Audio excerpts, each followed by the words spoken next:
오늘 이 본문 말씀은 어제 말씀에서 언급했듯이 그레데 교회에 사역하는 디도에게 바울이 쓴 편지입니다. 특히 오늘 읽은 2장 말씀은 1장에서 말한 그 교훈을 이제 교회 내에서 여러 계층 사람들에게 보다 구체적으로 우리가 어떻게 적용하고 실행해야 하는지를 하나하나 나열하고 있습니다. 저는 이러한 2장 말씀을 읽으면서 우리도 그렇잖아요. 하나님 말씀을 듣고 배움을 통해서 우리 교회에 또 우리 삶에 우린 적용하고자 부단히 애쓰고 노력하는데, 그럼 이것을 위해서 우리가 어떻게 해야 되는가? 본질적으로 무엇이 먼저 우리가 되어야 하는지를 먼저 알아보았으면 합니다. 그러면서 오늘 본문 말씀에 중요한 것이 있죠. 바로 어떠한 단어가 나옵니까? 바로 바른 교훈이 나옵니다. 바른 교훈. 오늘 이 그레데 교회의 상황을 보면 참 혼잡스럽습니다.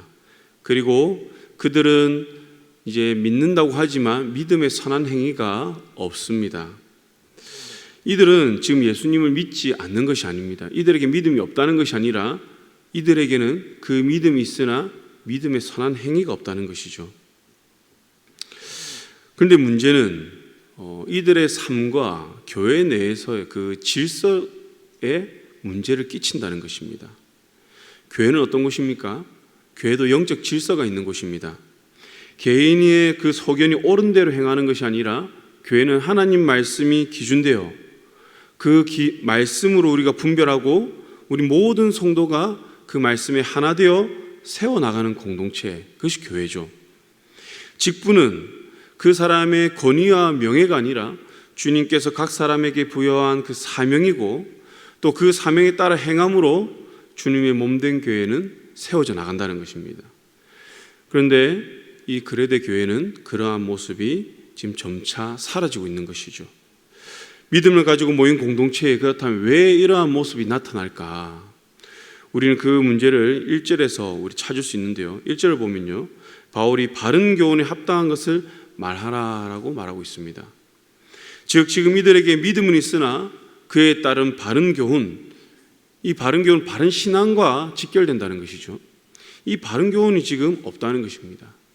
다시 말해 올바른 신앙관이 세워져 있지 않다는 것으로 우리는 이해할 수가 있습니다. 처음 교회가 세워질 때는 분명히 바른 복음, 바른 진리, 그리고 그 교리 위에서 세워졌습니다.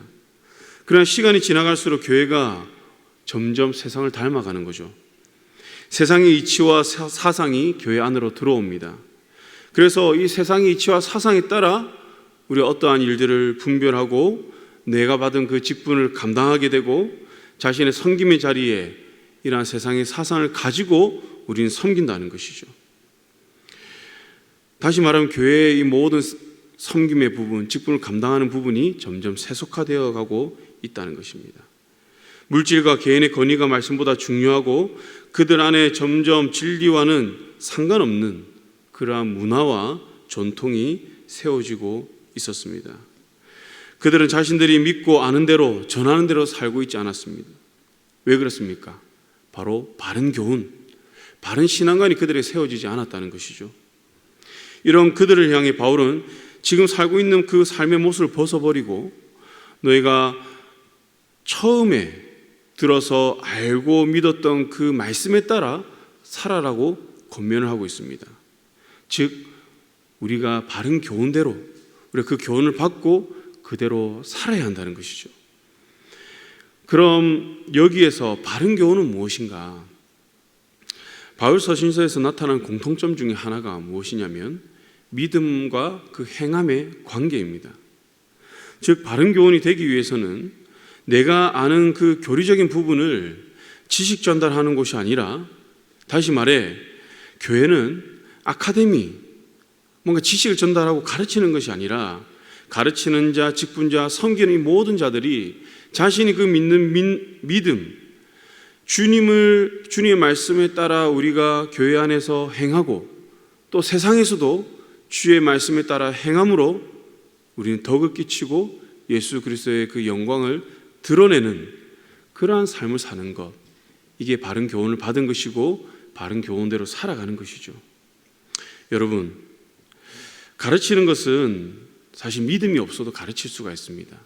신앙이 없어도 성경의 지식은 우리가 얼마든지 가르칠 수 있습니다. 그런 행동은 그렇지 않다는 것이죠. 우리의 행동은 반드시 우리가 믿는 것에 따라 행동을 하게 됩니다. 예를 들어서 우리가 물질의 노예가 되어서는 안 된다. 나의 권위와 나의 명예를 위해서 살아가면 안 된다라는 거 우리가 다 알고 있습니다. 내 자신이 아니라 내가 주를 위해 살아야 되고 내 인생의 주인은 내가 아니라 주님임을 다 알고 있습니다. 그런데 우리의 삶은 면밀히 살펴보면 우리가 이렇게 다 아는 대로 살아가는 것은 아니라는 것이죠. 정작 삶의 모습은 더 많은 돈을 모으기 위해, 내 자신의 안위와 행복을 위해, 또 내가 주인이 되고 주님은 내 뜻을, 내가 뜻하는 바를 이루기 위한 그러한 분으로 우리가 여기며 살아가는 경우가 종종 있다는 것이죠. 우리는 이러한 삶을 통해서 우리는 믿는 대로 행한다, 믿음대로 살아간다, 우리는 그렇게 바라보지 않습니다. 왜 그렇습니까? 우리 의식 속에는요, 우리가 이 믿음의 열매는 바로 행함에 있다는 것을 우리도 알고 있기 때문이죠. 사랑하는 성도 여러분, 오늘 이 말씀 위에 우리의 삶을 세워놓고 우리가 한번 바라보았으면 합니다. 오늘 주님께서 저와 우리에게 말씀하십니다. 지금 우리의 믿음이 세속화되어 가고 있는 것을 바로잡아 바른 교훈 위에 서서 각자에게 맡겨진 그 직분을 감당하라. 그리고 이 세상의 종욕을 다 버리고 신중함과 의로움과 경건함으로 이 세상에 보이라라고 말씀하고 있습니다. 그럼 왜 우리가 이렇게 살아가야 합니까? 바로 선한 일을 위해서라고 오늘 본문은 이야기하고 있습니다. 여러분, 선한 일 하면 어떠한 것이 떠오릅니까? 착한 일, 도덕적이고 또 윤리적인 일들이 떠오르겠죠. 물론 우리 그리스도인은 세상에서 이와 같은 모습으로 덕을 끼치며 살아가야 합니다. 그러나 선한 일과 착한 일은 우리는 분명히 다르다는 것을 알아야 합니다. 이 세상 모든 피조물 중에 선한 것이 있을까요? 선한 것은 없습니다. 선은 오직 바로 하나님 한 분밖에 없습니다. 이런 의미에서 우리가 선한 일을 이해할 때에, 선한 일은 하나님의 뜻과 목적이 합하는 그 일을 행하는 것을 이야기하는 것이죠. 곧 하나님의 도구가 되어서 이 세상에 하나님의 그 구원과 하나님의 그 축복하심을 전하는 것, 또 그 사명을 우리가 충성스럽게 감당하는 것, 이것을 선한 일이라고 합니다.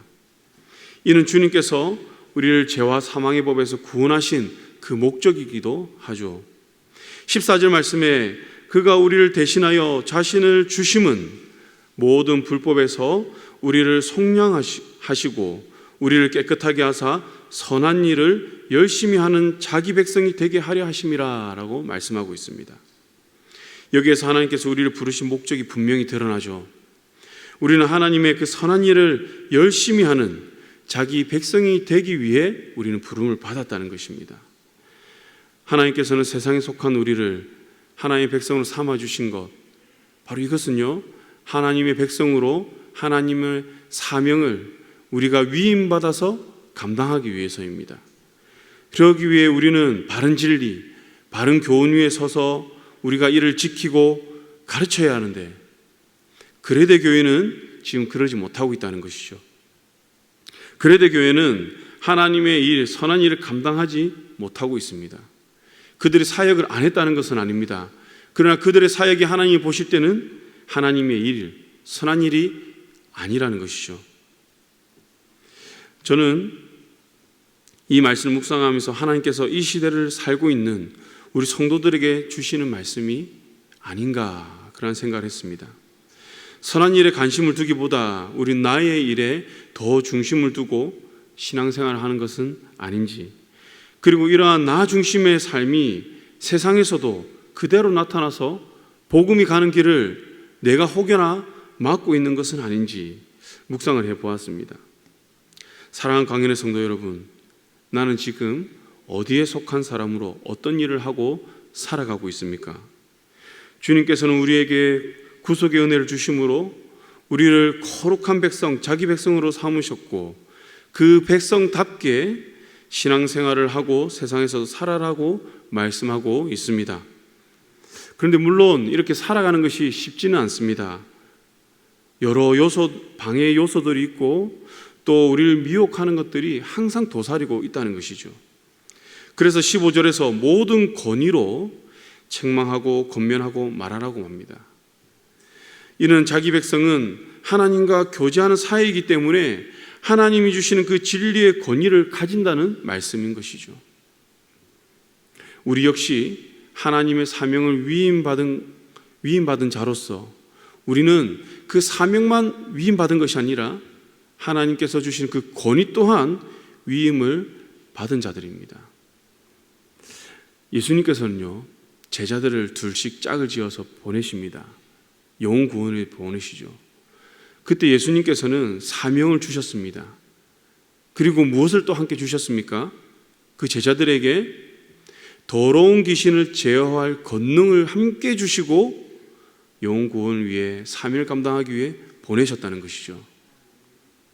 우리 또한 하나님의 사명을 위임받은 자로서 사명만 받은 것이 아니라 이미 우리는 그 더러운 귀신을 제어할 권능을 위임받은 줄 믿습니다. 우리는 그래서 그 권능을 가지고 이 세상을 살아가는 주의 백성들이라는 것이죠. 그럼 어떻게 우리가 그 권위를 누릴 수 있는가? 스코틀랜드의 종교개혁자 존 녹스는 이제 메리 여왕이 이제 카톨릭을 전파하려고 하자 그는 이제 거기에 항거합니다. 그 당시 군주 사회의 왕권 사회에서 여러분 왕에게 항거할 수 있습니까? 그렇게 할 수 없는 거죠. 그래서 이러한 모습을 본 어떤 사람이 녹스에게 이렇게 이야기를 합니다. 자네 상대가 여왕인데 두렵지 않은가? 여러분, 이 말에 녹스는 이렇게 대답합니다. 내가 오늘 아침에 2시간이나 기도와 말씀으로 만왕의 왕이신 주님과 대면하고 왔는데 어찌 세상 여왕을 두려워하겠는가? 이러한 녹스의 말은 지금 이 시대를 살아간 우리에게 분명한 교훈을 주고 있다고 생각합니다. 사랑하는 성도 여러분, 우리가 권능을 어떻게 받을 수 있는가? 어떻게 우리가 하나님의 백성으로 이 땅을 우리가 살아갈 수 있는가? 바로 하나님과 대면하는 그 교제에 우리가 비밀이 있다는 것을 아시기를 소망합니다. 그 교제는요, 기도와 말씀으로 이루어진다는 것이죠. 기도와 말씀이라는 이 두 가지의 이 본질을 통해서 우리는 하나님과 깊이 교제하고 그리고 이를 통해서 우리는 하나님의 권능을 위임을 받아서 우리는 이 세상에서 하나님의 백성으로서 그 사명을 감당하는 자로서 우리는 살아갈 수 있습니다. 오늘 이 새벽에 이러한 하나님과의 그 교제를 풍성히 누리시는 저와 우리 모든 성도님들 되시기를 축복합니다. 그리하여서 세상이 감당할 수 없는 그 믿음으로 그 권능을 받아 선한 일의 사명자로 살아가는 저와 여러분들이 되기를 주님의 이름으로 간절히 축복합니다. 이 시간 우리 함께 기도하시겠습니다. 먼저 말씀 붙들고 기도하실 때 바른 교훈 위에 서게 하여 주시옵소서. 주님과 친밀한 교제로 하나님으로부터 받은 그 권위로 세상에서 선한 일의 사명자로 살아갈 수 있도록 주여 능력 다하여 주시옵소서. 또한 이 시간 우리 가정을 위해서 함께 기도하겠습니다. 사랑하는 주님, 우리 가정 가운데 복음의 능력을 다하여 주시옵소서. 예수 그리스도의 중심 하나 되는 가정 되게 하여 주시옵소서. 믿음의 전수와 공유가 일어날 수 있도록 성령이여 붙들어 주시옵소서. 또한 이번 주에 있는 새가족 6기 2주차를 위해 함께 기도하겠습니다. 모든 새가족들이 참석할 수 있도록 은혜 다하여 주시옵소서. 우리 새가족들이 교회에 잘 정착할 수 있도록 주여 함께하여 주시옵소서. 우리 주여 한번 부르셔 기도하시겠습니다. 주여 아버지 하나님, 이 시간 우리가 합심하여 기도합니다. 주여 아버지 하나님 말씀 붙들고 기도하실 때에 아버지가 기도할 때에 아버지 이 말씀의 능력 우리가 누리고 살아갈 수 있도록 은혜 다하여 주시옵소서.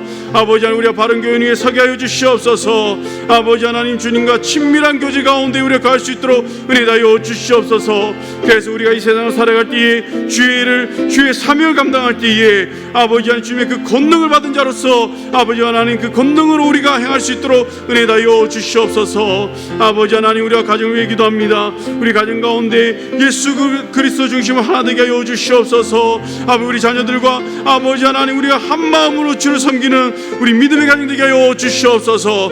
그래서 믿음의 전수와 공의가 일어나여 아버지 하나님을 온전히 섬기는 믿음의 가정 될 수 있도록 주여 은혜 다여 주시옵소서. 또한 아버지 하나님, 새가족 2주차가 진행됩니다. 주여 아버지 하나님, 새가족 2주차에 모든 새가족들이 참석하게 하여 주시옵소서. 교회 잘 정착하여서 주님의 자녀로서 아버지 하나님 그 사명을 온전히 감당하는 우리 새가족들 되게 하여 주시옵소서. 아버지, 어떠한 환경적인 어려움이 없도록 주님께서 붙들어 주시옵소서. 주님 함께하여 주시옵소서. 사랑하는 충만 하나님 아버지, 오늘 말씀 붙들고 나아갑니다. 아버지 하나님, 이 말씀을 통하여서 우리가 주님의 사명을 능히 감당할 수 있도록 주여 은혜 다하여 주시옵소서. 그래서 아버지 하나님, 이 세상을 정말 주님의 사명받은 자로서 사명자로 살아가게 하시고, 우리가 교회를 섬길 때에 정말 아버지 하나님 마음을 다하여서 우리가 모든 일을 주께 하듯 하게 하여 주시옵소서. 아버지 하나님, 우리 가정을 붙들어 주시고, 가정의 아버지 하나님 복음의 아버지 하나님 전수가 이루어지게 하여 주시옵소서. 우리 자녀들이 아버지 하나님 예수 그리스도를 믿는 그 믿음으로 바로 서게 하여 주시옵소서. 그래서 예수 그리스도 중심으로 하나 되는 우리 믿음의 가정 되게 하여 주시옵소서. 또한 아버지, 내일 새가족 2주차가 진행됩니다. 아버지, 양육 가운데 주님 은혜 다하여 주시옵시고, 교회가 어떠한 곳인지 분명히 알게 하시며, 아버지 교회를, 아버지 주의 몸된 교회를 마음을 다해 잘 섬길 수 있도록 우리 새가족들에게 은혜 다하여 주시옵소서. 무엇보다 참석하는데 어려움이 없도록 환경의 문을 열어주시고, 우리 모든 새가족들이 교회에 잘 정착할 수 있도록 성령이여 은혜 다하여 주시옵소서. 감사드리며 예수님의 이름으로 기도드렸습니다. 아멘.